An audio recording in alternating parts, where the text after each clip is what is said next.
Welcome back to the channel. In this video, I explain one tap receipt app review to see if it's worth using. So to get started, one tap receipt is a mobile design for freelancers, self-employed workers, and small business owners to easily track and organize receipts. You can take picture of your paper receipt or 4 digital ones via your emails, and the app automatically extracts important information like date, amount, and categories using the OCR.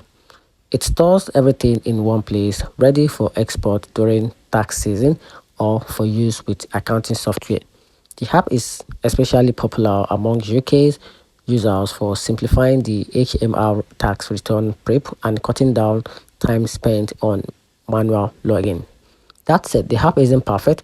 Some users have reported issues with subscription cancellation, slow customer support, and in rare cases of misclassified expenses. The free version is quite limited, and that said, the paid plan can feel pricey for users with only a few receipts per month.